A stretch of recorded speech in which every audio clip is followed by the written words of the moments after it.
천지 만물을 창조하시고 또한 주관하시며 섭리하시는 하나님 아버지, 오늘도 이 밤에 하늘로부터 비가 내림으로 인하여 모든 대지가 적셔지게 되고 또한 모든 건조했던 기후들이 다 촉촉하게 변하여 산불에 대한 부분들 또한 하나님께서 해결하여 주시니 감사합니다. 하나님, 무엇보다도 우리의 심령 가운데에 성령의 단비가 내려지기를 원합니다. 우리의 메마른 심령을 주님께서 새롭게 하여 주시고 은혜로 충만케 하여 주시며 무엇보다도 그 마음 가운데 하나님의 생명의 말씀, 진리의 말씀이 온전히 심겨지게 하여 주시고 열매 맺게 하여 주시옵소서. 그리하여 그리스도의 그 죽으심이 헛되지 않게 하여 주시옵시고 그 십자가의 은혜가 우리에게 온전히 부어져서 주님의 사랑을 깊이 깨닫고 더욱더 우리 또한 마음을 다해 뜻을 다해 생명을 다해 힘 다해 우리 주님을 사랑하는 우리가 되게 하여 주시옵소서. 무엇보다도 주의 몸된 교회를 우리가 또한 주님을 사랑하듯 그들을 또한 사랑하며 교회를 세워가는 일에 우리가 합심하게 하여 주시고 오직 영광의 주님 앞에 날마다 때마다 함께 달려나와 그 주님과 깊이 교제하며 참된 은혜와 안식을 누리는 믿음의 교회가 될 수 있도록 복을 더하여 주시옵소서. 이 시간도 성령 하나님께서 우리 모임 가운데 임재하시고 주의 말씀이 선포될 때에 함께 역사하심으로 말미암아 우리 안에 믿음의 역사가 나타날 수 있도록 은혜 베풀어 주시옵소서. 그렇게 하여 주실 주님께 감사드리며 살아계신 우리 구주 예수 그리스도 이름으로 기도드립니다. 아멘. 오늘 우리에게 주시는 하나님의 생명의 말씀은 마태복음 5장 17절에서 20절까지 말씀입니다.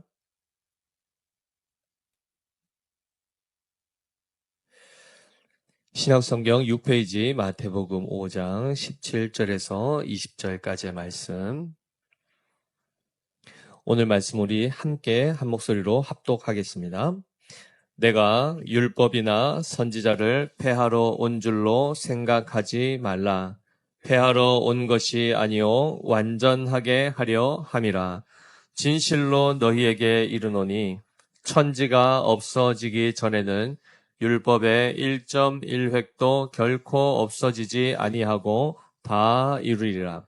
그러므로 누구든지 이 계명 중에 지극히 작은 것 하나라도 버리고 또 그같이 사람을 가르치는 자는 천국에서 지극히 작다 일컬음을 받을 것이요 누구든지 이를 행하며 가르치는 자는 천국에서 크다 일컬음을 받으리라. 내가 너희에게 이르노니 너희 의가 서기관과 바리새인보다 더 낫지 못하면 결코 천국에 들어가지 못하리라. 아멘. 샬롬. 예수님께서 본격적인 사역을 시작하시며 특별히 가르치시고 또한 천국 복음을 전파하시며 모든 약한 것과 모든 병들을 고치셨다라고 이렇게 말씀하시면서 실제로 천국에 대하여 한 사람 한 사람, 특별히 그의 제자들에게 또한 무리들에게 가르친 내용들을 보시면 우리가 팔복을 통하여 심령이 가난한 자, 진정으로 복된 자가 누군가를 살펴보았습니다. 그리고 나서 우리가 지난 시간에는 세상을 향하여서 어떤 자세로 어떤 태도로 믿는 자들, 즉 복 있는 자들이 그 세상에서는 어떤 차원에서 살아가야 하는가를 살펴보았죠. 어떻게 살아야 된다 했습니까? 소금과 빛의 역할을 감당하며 살라고 말씀을 하셨고 그것을 두고 착한 행실이라고 하였습니다. 그런데 잘 기억해 보십시오. 의를 위하여 박해를 받는 성도가 복이 있다 했고 실제로 그 의 때문에 그를 박해하는 자들, 즉 예수 그리스도를 믿는 자들을 박해하는 그들을 두고 무엇이라고 했습니까? 세상이라고 했습니다. 그래서 너희는 세상의 소금이요 세상의 빛이다 이렇게 말씀을 하셨기 때문에 진정으로 복을 누리는 자들은 세상에 대하여 그들과의 관계 안에서 호의적이지 아니하고 적대적인 그들에 대해서 어떻게 하라는 것이죠? 우리는 그들을 온전케 하는 자로서 소금으로서의 그 세상의 부패를 막고 빛으로서 그들의 어둠을 물리치는 이 사역을 감당해야 된다라고 우리는 배웠습니다. 그런데 우리가 이 말씀들을 듣다 보면 그렇지, 이론적으로 그렇지. 그런데 이건 너무 이상주의적이고 내가 이것을 사실 감당할 수 있을까? 불가능한 것 같다라는 생각들을 자꾸 하게 되고, 그리고 예배의 자리가 되었든 기도의 자리가 되었든 하나님의 말씀이 선포가 되면 우리가 그냥 좋은 이야기 들었구나 하고 끝내는 자리로 이 자리에 오신 것이 아닙니다. 하나님께서 우리를 부르시죠. 예수님을 따랐던 수많은 무리들이 있었고 예수님이 때로는 사람들을 부르셨습니다. 부르셔서 그들에게 뭘 하셨다고요? 가르치시며 천국 복음을 전파하셨다고 얘기하고 그들의 모든 병과 모든 약한 것을 고치셨다 할 때도 육체에 국한된 것이 아니었습니다. 진정한 복이 어디에 있었습니까? 우리의 심령의 변화였습니다.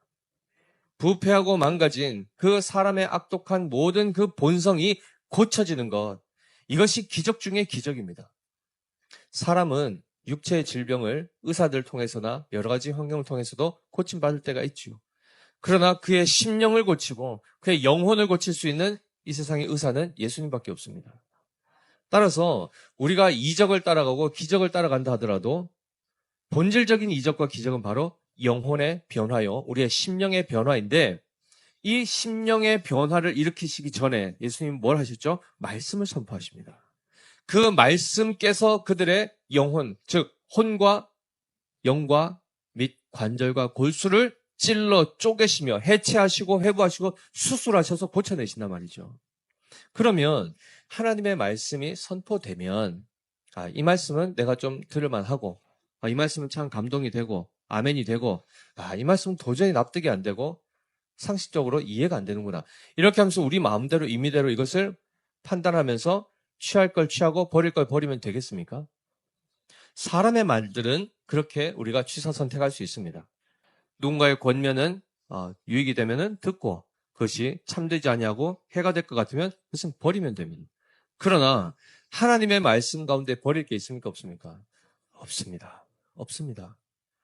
그러한 차원에서 우리가 예배 시간에 또는 기도의 시간에 우리가 함께 하나님의 말씀 앞에 우리가 섰고 말씀 자체가 그냥 사람의 하나의 소리, 음성이 아니요 말씀이신 예수 그리스도의 임재라고 생각하면 그분이 우리의 생각 가운데, 우리의 마음 가운데 거하신다는 것, 그래야 그 말씀을 우리가 영접한다는 것, 굉장히 중요한 것입니다. 그 태도로 말씀을 들어야 되고 말씀 앞에 서야 되는 것이죠.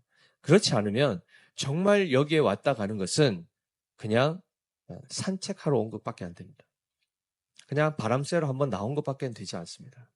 그러나 그러한 자리로 우리가 부름받지 않았다는 사실을 기억하실 때에 한 말씀 한 말씀이 선포되고 그 말씀을 풀어 설명하게 될 때 그것을 듣고 이해할 뿐만 아니라 실제로 어떤 것들은 우리하고 깨닫게 하는 부분이 있고 어떤 것은 우리로 행하게 하는 명령이 있습니다. 그러면 행하라 명령하신 것은 우리가 반드시 그렇게 행하기를 힘써야 됩니다. 따라서 너희는 세상의 소금이다, 빛이다. 그리고 착한 행실을 통하여 그들로 하여금 하늘에 계신 너희 아버지께 영광을 돌리게 하라라고 한 것은 명령입니다. 우리가 그 삶을 실제로 감당하기를 기도하며 그것을 힘써야 된다는 것을 분명히 하나님 말씀하고 계시죠.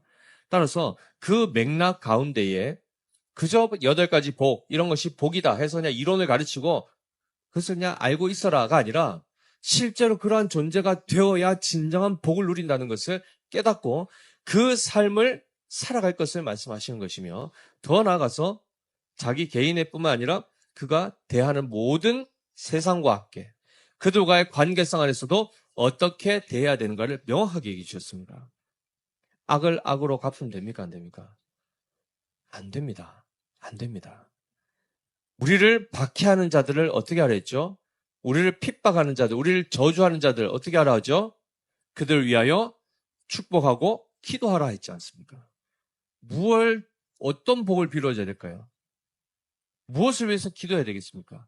하나님, 저 인간이 나를 이렇게 힘들게 하는데 좀 빨리 데려가시든지 하나님이 엄청난 징계로 한번 이렇게 눌러주시든지 이런 기도를 해야 되는 건가요? 아니죠. 죄인을 처벌하는 기도가 아니라 그들이 그 죄악 가운데서 벗어날 수 있기를 기도하셔야 되고, 그렇죠? 그리스도를 알지 못하여 그를 믿는 자들, 그리스도를 대적할 뿐만 아니라 그리스도에게 속한 자들을 박해하는 그들의 영적인 눈이 열려서 그리스도에 대한 영접하는 마음이, 열린 마음이 있게 하시고, 또한 교회에 대해서도 적대감이 아니요 호의적인 마음, 더 나아가서 그들이 성도가 됨으로 해서 교회를 사랑할 수 있는 자가 되도록 우리가 그들을 위해서 기도해야 되는 것입니다. 아멘이시죠? 우리는 엄밀히 얘기하면 사람들로부터 상처를 받거나 사람들로부터 위로를 받거나 하는 존재로 부름받은 것이 아닙니다. 우리의 정체성의 본질은 누구로부터 확보가 되느냐면 하나님 아버지로부터 확보되는 것입니다. 예수님께서 사단과의 그 시험 앞에서도 어떻게 하셨죠? 네가 하나님의 아들이거든 하면서 온갖 것을 가지고 그에게 시험을 했을 때 예수님이 눈 하나 깜짝 안 하십니다. 왜 그렇죠? 왜 그렇죠? 돌 떡으로 만들 수 있지만 안 만들어도 상관없습니다. 왜요? 만들지 않아도 그 존재 자체로서 하나님의 아들이시기 때문입니다. 그것을 다른 것으로 증명할 필요가 없습니다. 하나님께서 뭐라고 하셨습니까? 이는 내 사랑하는 아들이요 내 기뻐하는 자라라는 이 말씀을 돌을 떡으로 만들 때 하신 것이 아니라 세례를 받으시고 물에서 올라오실새 이미 그 존재 자체로서 그것을 선포하셨지 않습니까? 따라서 우리의 모든 삶의 정체성과 모든 존재의 가치는 하나님께서 어떻게 말씀하시느냐에 달려있는 것이지 사람이 우리를 높여주고 사람이 우리를 위안해준다 해서 거기에 우리가 우리의 정체성을 의탁할 일이 없다는 것입니다. 세상 우리를 박해한다니까요. 상처 받습니까? 안 받습니까? 반드시 받게 되어 있습니다. 육체적으로 우리를 폭력으로 우리를 다스리면 당연히 우리가 고통 가운데 있을 것이고, 그렇죠? 순교의 자리까지 갈 수도 있습니다. 그리고 말로 비방하며 모독하면 정서적인 상처를 받겠죠. 그러나 그들이 누구라고 합니까? 세상이라고 합니다. 그들 앞에 우리는 어떤 존재죠? 소금과 빛입니다. 그들과 똑같은 수준에서 그들을 대항하거나 싸우지 마십시오. 우리는 다른 존재로 부름받았습니다. 그러나 우리 또한 과거에 어디에 있었죠? 세상에 있었습니다. 우리도 거기서 나온 지 얼마 안 됐습니다. 따라서 스스로 높일, 우리가 스스로를 자랑할 것도 없지요. 오직 오늘 찬양처럼 오직 십자가입니다. 오직 십자가, 그 십자가가 나를 새롭게 하셨고 나의 영혼을 거듭나게 하셨고 나의 죄를 씻으신 겁니다. 아멘이시죠? 이런 차원에서 하나님의 이 말씀이라는 것은 진실로 우리에게 생명을 주고 바른 길로, 생명의 길로, 진리의 길로, 의의 길로 인도하시는 말씀입니다. 그러한 차원에서 보시면 오늘 17절 보십시오. 예수님께서 제자들에게 이렇게 말씀합니다. 내가 율법이나 선지자를 폐하러 온 줄로 생각하지 말라. 폐하러 온 것이 아니요 완전하게 하려 함이라 라고 말씀하시죠. 이 부분에 있어서 우리는 성경을 통해서 예수님이 누구신가, 예수님이 무슨 일을 하시는가, 그 음성에 귀 기울여야 됩니다. 그럴 때 예수님은 내가 이 세상 가운데 왔는데 내가 이 세상에 온 목적은 이것 때문에 왔다라고 얘기하십니다. 그게 무엇입니까? 무엇이었습니까? 율법이나 선지자를 완전하게 하려고 오셨다라고 말씀하십니다. 자, 그러면 여기서 얘기하는 율법과 선지자는 뭘 얘기합니까? 구약 성경 전체를 얘기합니다. 그리고 구약의 시대 전체를 이야기하는 것입니다.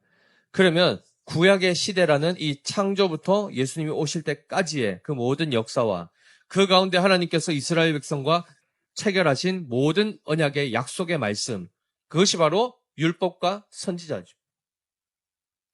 그래서 이 모든 말씀이 이루어지도록, 그 모든 약속이 성취되도록 하기 위해서 지금 누가 오셨다는 겁니까? 예수 그리스도께서 오셨다는 겁니다. 그러면 결국 그리스도는 누구신가? 구약에 약속된 메시아요. 그리고 구약의 모든 율법들을 실제로 다 지키시는 분으로 오십니다. 왜 이걸 하실까요? 원래 하나님의 아들 아니십니까? 잘 보십시오. 율법의 그 강령의 핵심이 뭐였습니까?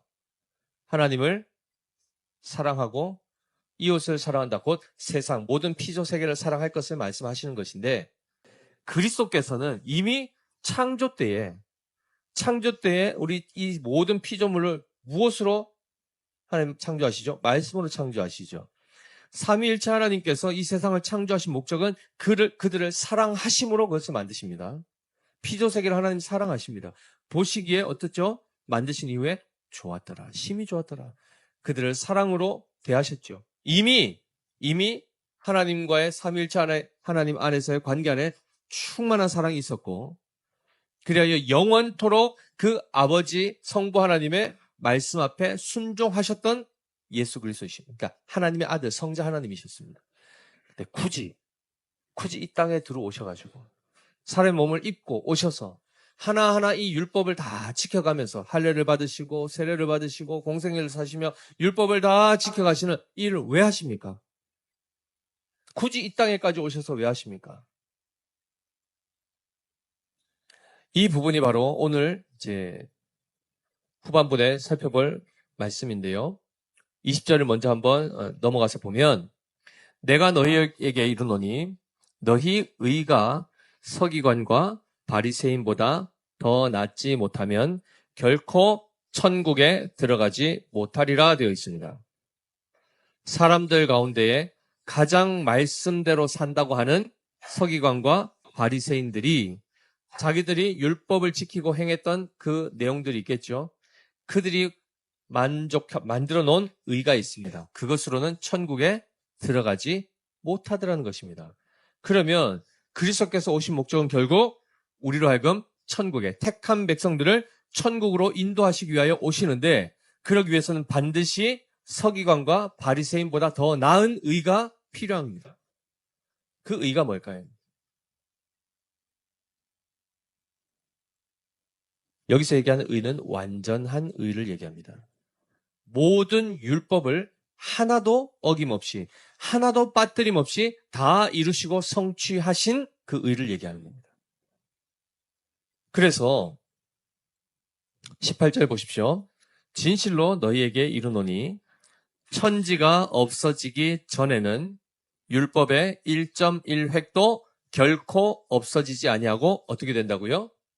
다 이루리라. 다 이루리라.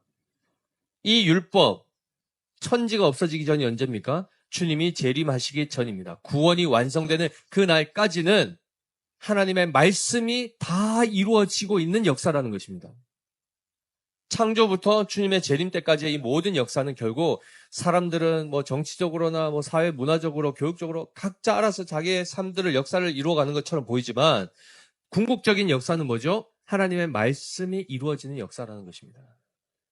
우리가 그것을 받아들이든 겉배쳐가든 관계없이 하나님의 역사는 끊임없이 지금도 이루어지고 있습니다. 그 가운데서 이것을 실제로 이루시고 성취하실 수 있는 분으로서 지금 예수님이 오시는 겁니다. 하나도 어김없이. 그러나 모든 인간은 이 가운데 아무리 잘해도 99점입니다. 100점이 나올 수가 없습니다. 99점도 대단하죠. 그러나 천국에 들어갈 수는 없습니다. 왜냐하면 커트라인이 100점이거든요. 만점자만 들어갈 수 있도록 하나님이 아주 높은 기준을 세워놨습니다. 그래서 이것을 낮추어서 우리가 넘어간다. 가능할까요? 불가능합니다. 성경을 대하는 태도가 이렇습니다. 우리가 사실은 부패한 본성을 가지면 하나님의 말씀에 어떤 엄중한 명령이 딱 주어지거나 그런 분명한 기준이 딱 주어질 때, 당장 나에게 이것이 저촉되고 내가 그것을 지키지 못할 것이 딱 오면은 대본에 어떻게 하죠? 어떻게 하십니까? 그 말씀을 지키기는 해야 되는데 그 기준대로 지키려 하니까 너무 이게 버겁고, 그러니까 어떻게 하죠? 그걸 스스로가 이렇게 살 타협을 하죠. 낮춥니다. 요 정도 하면은 요걸 지킨 걸로 합시다. 누구하고 합의를 한지 모르겠지만 하여튼 그렇게 해서 그걸 나는 지켰다. 이렇게. 그래서 보시면 베드로가 제자들이 뭐라고 하죠? 예수님 용서하라 그러니까 어떻게 합니까? 7번 하면 됩니까? 이렇게 나오지 않습니까? 예수님 뭐라고 하셨습니까? 70번씩 7번. 그러니까 계속 하라는 건 아니겠습니까? 근데 그들은 이미 그 당시에 바리새인들은 몇 번 하는 겁니까? 용서. 3번 하면 정말 용서를 많이 한 겁니다. 근데 오늘 부분처럼 서기관과 바리새인보다 너희가 더 의로워야 된다 하니까 7번 어떻습니까? 7번 주님. 해서 7번까지는 이제 더 자기들 인심을 썼죠.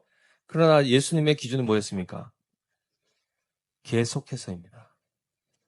숫자의 제한 없이, 수의 제한 없이, 끊임없이 용서하고 사랑하라 했는데 그들은 어떻게 했죠? 70번씩 7번을 7번으로 줄였고 바리새인과 서기관들은 3번으로 줄였고 그것도 안 된 사람들은 도저히 용서 못해 하면서 그리고 살아가고 있는 겁니다. 한마디로 하나님의 이 기준을 지킬 자가 있습니까? 없습니까? 없습니다. 없습니다. 이것이 인류의 비참함이요 우리의 한계입니다. 그럼에도 불구하고 끊임없이 우리는 보통 표들 뭐라고 하죠? 할 수 있다. 하면 된다. 하면 된다. 도대체 뭘 하겠다는 건지, 그죠? 천국에 들어갈 수 있습니까? 없습니까? 성경은 절대 자기의 의로, 자기의 노력으로 들어갈 수 없다라고 얘기합니다. 예수님 믿지 않은 분들 중에 착한 분 있습니까? 없습니까? 있다고요? 도대체 그 기준이 뭡니까? 무엇을 보고 착하다고 합니까? 아까 말씀드렸지 않습니까? 하나님의 기준에 의하면 착한 사람, 선한 사람 있습니까? 없습니까? 의인이 있습니까? 없습니까? 한 사람도 없다고 성경은 얘기합니다. 그럼 도대체 착하다는 기준이 뭡니까? 그냥 괴롭혀도 그냥 이렇게 하고, 그죠? 좋은 게 좋고, 그렇죠? 그리고 나한테 큰 소리 안 내고, 그냥 이렇게 조용조용 사는 사람들. 괴롭히면 괴롭힌 대로 그냥 괴롭힘 당하고. 그런 사람들 우리는 보통 착하다고 하죠.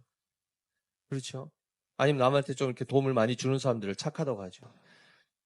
그러나 하나님의 기준에는 턱없이 부족한 것입니다. 그분들 가만히 있으니까 착한 것 같지만은 그분들의 빨간 버튼 한번 눌러보십시오. 어떻게 하실 것 같습니까? 오죽하면 속담에 뭐라고 하죠? 지렁이도 밟으면 꿈틀거린다지 않습니까? 그 미물로. 인간은 착하지 않습니다. 성경의 선언입니다. 근데 우리는 끝까지 어떻게 하죠? 인간의 위대함을, 그래도 인간은 뭔가를 할 수 있을 것 같고, 인간을 높이고, 그러지 않습니까? 이 부분에 있어서 우리의 민낯이 드러나는 것입니다. 율법의 1.1획도 결코 없어지지 않냐고 다 이루실 분이 누구십니까? 예수 그리스도밖에 없습니다. 그래서 이미 그분은 의로우신 분이신데 우리에게 그 의를 덧입혀주기 위해서 이 율법의 모든 것들을 다 지켜내시고 그 의를 확보해내십니다. 그리고 나서 그 의를 가지고 어떻게 하시죠? 죄인에게 전가시켜 주십니다. 그 의를 나누어 주시고 넘겨 주십니다. 그래서 죄인을 의롭게 하시는 역사, 그 사역을 지금 이 땅 가운데서 이루고 계신 겁니다. 그래서 잘 보십시오. 19절에 그러므로 누구든지 이 계명 중에 지극히 작은 것 하나라도 버리고 또 그같이 사람을 가르치는 자는 어떻게 된답니까? 천국에서 지극히 작다 일컬음을 받을 것이요 라고 되어 있습니다. 보통은 이제 말씀에 대해서 온전히 지키지 못하면 천국에 못 들어간다라고 생각할 것 같은데 여기 또 천국은 또 들어가는데 거기서 작은 자다 이렇게 얘기하죠. 근데 특별히 여기서 누구를 얘기하면 가르치는 자를 얘기합니다. 말씀 그대로, 즉 이 계명 중에 지극히 작은 것 하나라도 버리고 또 그같이 사람을 가르치는 자는 천국에서 작다 일컬음을 받는다고 합니다. 그리고 또 대조돼서 나오는 사람이 누구죠? 누구든지 이를 행하며, 즉 이 계명을 행하며 가르치는 자는 천국에서 크다 일컬음을 받으리라 라고 되어 있습니다. 자, 이 장면 보더라도 지금 이걸 누구와 지금 대조해서 얘기하고 있습니까? 서기관과 바리새인들. 이들은 율법 교사들입니다. 그런데 그들이 말씀을 잘 안다 하고 자기들 율법을 다 지킨다 하면서 지금 이스라엘 백성들을 가르쳐 왔는데 다 지옥 백성 만들고 있습니다. 다 천국에 못 들어가게 만들고 있는 겁니다. 근데 그들은 당연히 자기들이 천국에서 큰 자요, 이 땅 가운데서도 높임을 받는 자라고 스스로 착각하고 있었는데 예수님이 뭐라고 하십니까? 그들은 낮은 자가 될 것이다. 작은 자가 될 것이다. 그럼 잘 기억해 보십시오. 누구든지 이를 행하며 가르치는 자는 천국에서 크다 일컬음을 받으리라 할 때 천국에서 크다 일컬음을 받을 수 있는 사람이 누굴까요? 천국에서 누가 큽니까? 누가 큰 자입니까? 저하고 이면수 장로님 천국 갔다가 누가 더 클까요? 우리 장로님 저보다 좀 더 크신 것 같은데 키가 비교할 수 있습니까? 천국 누가 들어간다고요? 서기관과 바리새인의 의보다 나은 의를 가진 자가 들어갑니다. 우리의 것으로는 모두가 다 이 계명 중에 지극히 작은 것 하나로도 다 버리는 자들입니다. 우리는 다 지키셨습니까? 예수님 믿고 난 이후에라도 다 지키셨습니까? 이 부분에 있어서 잘 기억하셔야 됩니다. 나는 그러면은 이렇게 해서 하나도 버리지 말고 이제부터 잘 지켜야지. 그래서 난 천국에서 큰 자가 돼서 내가 이 땅에 있을 때는 안수 집사였는데 내가 그래도 천국 가서는 우리 임장로보다 더 높은 자리에 가서 장로님 이렇게 부려야지. 이런 생각하면 될까요? 안 될까요? 천국에서 큰 자가 누굴까요? 이 모든 율법을 다 지키시고 행하시며 가르치는 분이 누굽니까? 예수 그리스도밖에 없습니다. 예수 그리스도밖에 없습니다.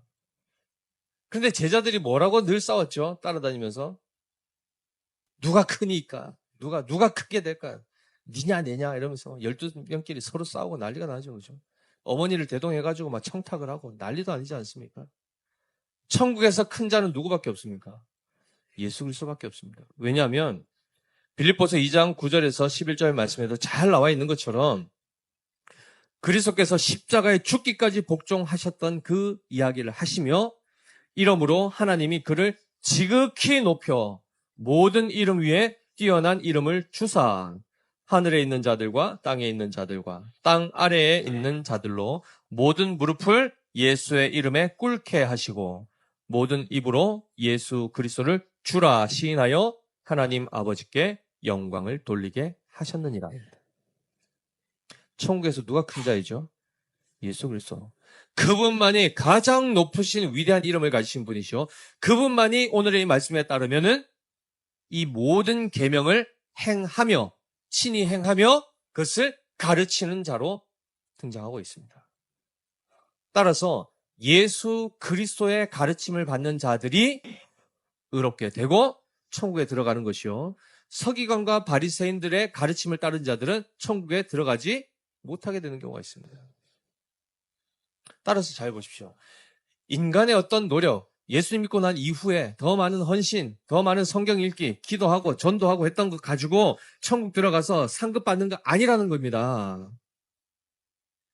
은혜를 이미 무수히 많이 받았기 때문에 우리는 감사하여 주님을 사랑하는 표현으로 하나님의 말씀을 사모하고 주님과 대화하는 기도를 하고 그리고 한 영혼을 사랑하여 그를 주님께로 인도하는 주님을 기쁘시게 하기 위해서 그것을 하는 것뿐이지 그걸 했기 때문에 뭔가를 받는 존재가 아니라는 겁니다. 천국 가면 우리는 모든 사람들의 시선과 모든 사람의 무릎이 누구 앞에 꿇게 돼 있습니까? 예수 그리스도 앞에 꿇게 돼 있습니다. 모든입니다. 모든이. 누가 더 높고 낮은 개념이 아니고 가장 높으신 예수 그리스도 앞에 그 왕 앞에 우리 모두가 다 같이 무릎 꿇게 돼 있습니다. 따라서 우리가 지금 천국에 들어가기 위해서 확보해야 될 의는 누구의 의일까요? 오직 예수 그리스도의 의입니다. 오직 예수 그리스도. 그래서 이 의에 대해서 로마서 10장 4절에는 이렇게 말씀하고 있습니다. 한번 띄워주십시오.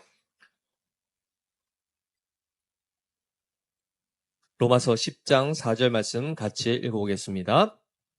그리스도는 모든 믿는 자에게 의를 이루기 위하여 율법의 마침이 되시니라 라고 되어 있습니다. 누가요? 그리스도는 모든 믿는 자에게 의를 이루기 위하여 율법의 마침이 되셨다.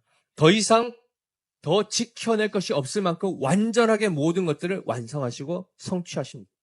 그리하여 그 하나님 앞에 율법을 지켜 천국을 상속받는 지난번 말씀드렸던 행위 언약을 유일하게 지켜내십니다. 사람의 몸을 입고 오셔서 사람으로서 지켜내십니다. 그리하여 그 의를 가지고 그가 유업으로 물려받은 모든 천국을 그 왕권을 누구에게 주신다고요? 그를 믿는 자에게, 그를 믿는 자에게, 그리하여 그에게 속한 자에게, 그리스도로 옷 입어 그리스도의 의를 덧입은 자들에게 그 모든 혜택을 주신다는 것입니다. 어떻게요? 값없이, 값없이. 자랑할 게 있습니까, 우리에게? 없습니다. 그 은혜와 긍휼을 베푸신 그 주님을 왜 저 사람한테 은혜 안 베풉니까 하면서 따져들 우리가 뭐 자격이 있습니까? 없습니다. 우리 또한 어둠 가운데 천국에 들어갈 수 없던 자들이었습니다. 스스로 자기를 높이면서 자기 자랑하면서 늘 사람들 시선 의식하면서 살았던 우리들이었습니다. 근데 그 모든 것으로부터 자유케 하시고 우리의 의가 아니고 오직 예수 그리스도를 믿고 의지하는 이 원리를 가지고 참된 자유와 기쁨 가운데 천국을 바라며 살아갈 수 있도록, 그래서 수고하고 무거운 그 율법의 짐에서부터 벗어나고 그리스도와 멍에를 메고 그 주님과 동행하고 동거하며 살아갈 수 있는 복을 하나님께서 값없이 주셨습니다. 돈 주고 살 수 있는 게 아닙니다. 그 은혜를 받은 우리는 하나님 앞에 감사할 수밖에 없는 것이죠. 또한 서기관과 바리새인들의 의보다 더 나은 의를 이미 입었기 때문에 우리의 이후의 삶은 어떻게 될까요? 앞서 얘기했던 바로 팔복에서 나왔던 그 심령의 변화가 일어나는 겁니다. 그래서 마음으로부터 긍휼함이 있고 마음으로부터 관용함이 나오고 마음 깊은 곳에서부터 겸손함과 온유함을 우리는 경험하게 되는 겁니다. 새로운 존재가 된다는 겁니다. 그러면 당연히 그 삶에서 어떤 모습이 나타날까요? 온유한 행실로 나타난다는 것입니다. 서기관과 바리새인들은 마음은 여전히 악독으로 가득 찬 채 겉으로만 그런 척했다는 겁니다. 착한 척했다는 겁니다. 천국 들어갑니까? 못 들어갑니까? 못 들어갑니다. 그 의 가지고는 못 들어갑니다. 따라서 그리스도를 제대로 알고 믿은 자들은, 그 의 안에 살아가는 자들은 실제로 그리스도의 형상으로 우리의 모든 전 인격이 변화되게 되어 있습니다. 그 변화된 그 마음과 그 변화된 가치관과 생각을 가지고 하루하루 주어진 삶들을 하나님께서 명령하셨던 그 정체성과 사역, 사명을 가지고 살아가는 것입니다. 그럴 때 용서할 수 없던 자들도 용서가 되는 겁니다. 나에게 상처 준 사람을 위해서도 거기에 매이지 않고 그것에 막 스트레스 받지 아니하고 그를 위하여 오히려 넉넉한 마음으로 축복해 줄 수 있는 이 영적 여유가 생긴다는 겁니다. 이것은 초월하고는 관계가 없죠, 어찌 보면.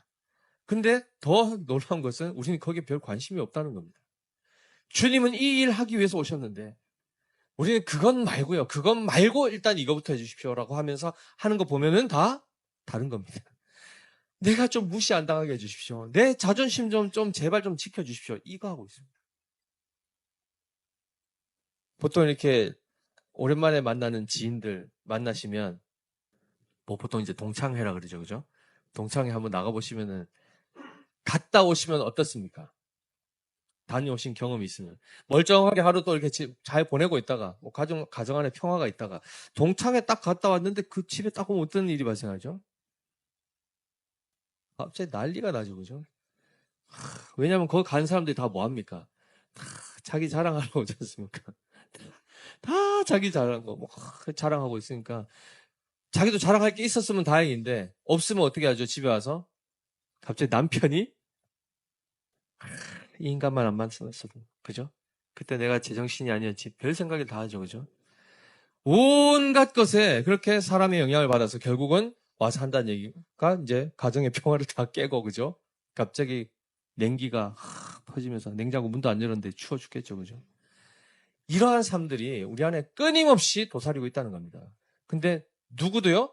그리스도인들조차도 그러한 가치와 그러한 비교의식, 그러한 세상의 것들 때문에 비교당하면서 상처받고 속상하고 열받고 그래서 삶을 다 어그러뜨리면서 그러면서 와서 하는 기도가 뭡니까?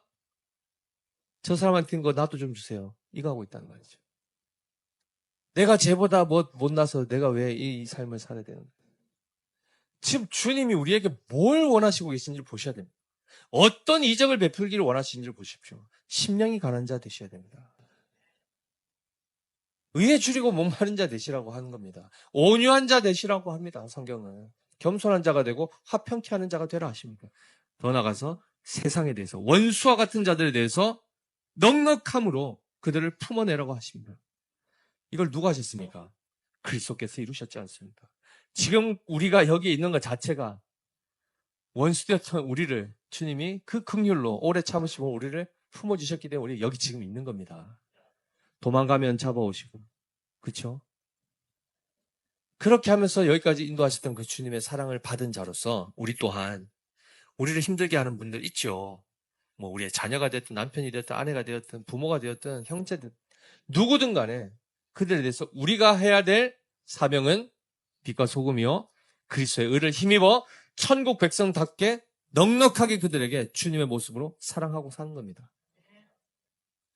그래서 이 마지막 명령이 있었기 때문에 설교 초반부에 그렇게 많은 전제를 깔았던 겁니다. 제발 말씀 듣고 한 귀로 듣고 흘리지 마십시오.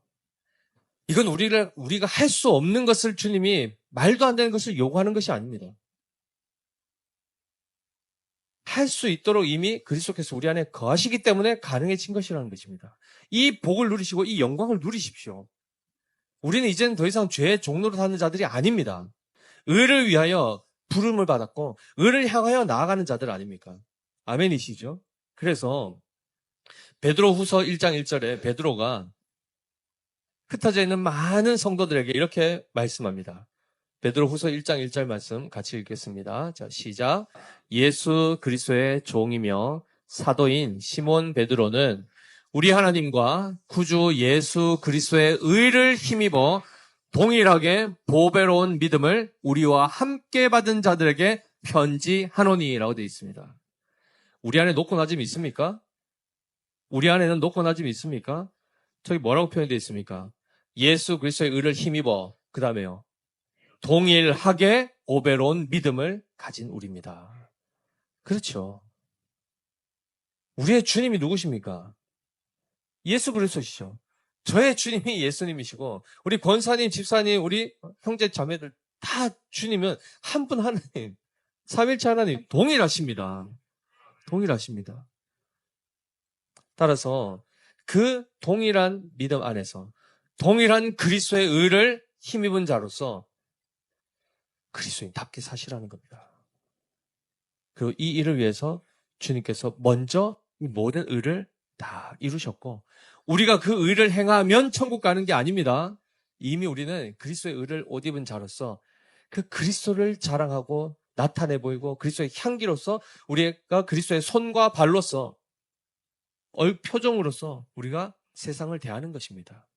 그래서 우리 믿음의 교회는 정말 이렇게 오늘 새벽 설교도 나왔지만 좀 강하게 말씀을 전하게 됐는데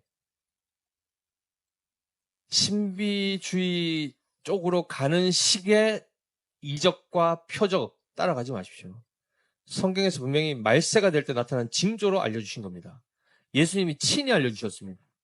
말세가 되면 어떻다고요? 미혹하는 자들, 거짓 그리스도, 거짓 선지자들이 많이 나타나는데 그들의 주 사역이 뭐죠? 말씀 사역 아닙니다. 그들이 뭐 했습니까? 큰 표적과 기사를 나타내고 해서 할 수만 있으면 믿는 자들 또한 미혹하려고 별짓을 다 한다고 되어 있습니다. 그러나 그리스도인의 참 이적은 뭐라고 했죠? 우리의 영혼이 변화되는 것이요 속 사람의 변화입니다. 여기에 관심을 두시고 이걸 위해서 기도하셔야 됩니다. 그리고 실제로 그 삶을 통하여 세상을 변화시켜 나가는 우리가 되어야 되지 않겠습니까? 이 은혜가 우리 각자에게 그리고 우리 믿음의 교회 모든 성도들에게 풍성히 역사되시기를 예수님 이름으로 축복합니다. 기도하겠습니다.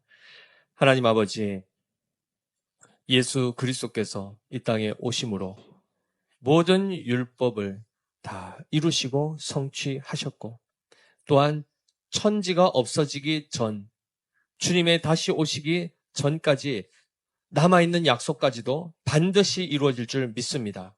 주님께서 확보하신 이 영원한 완전한 의가 우리에게 값없이 주어졌습니다. 우리 모두가 그리스도의 의를 힘입어 동일하게 보배로운 믿음을 지닌 자들입니다. 스스로 높이지 않게 하여 주시고 늘 겸손한 가운데 그 하나님의 은혜 베풀어 주심, 그 사랑 베풀어 주심, 그 긍휼히 여기 주심에 그 은혜를 깊이 깨닫고 날마다 주님의 이름을 찬양하며 무엇보다 주께서 우리에게 요구하시는 바 소금과 빛의 역할 넉넉하게 감당하게 하여 주시고 우리의 심령 가운데 그리스도의 형상이 온전히 회복되고 그리스도의 장성한 분량이 충만한 데까지 우리가 자라가는 교회가 되게 하여 주시옵소서. 그리하여 모두가 다 넉넉하게 천국에 들어갈 수 있는 오직 예수 그리스도의 완전한 의를 힘입은 자들로서 이 세상을 변화시켜가는 그런 복된 주님의 복음의 통로가 되게 하여 주시옵소서. 그렇게 하여 주실 주님께 감사드리며 살아계신 우리 구주 예수 그리스도 이름으로 기도드립니다. 아멘.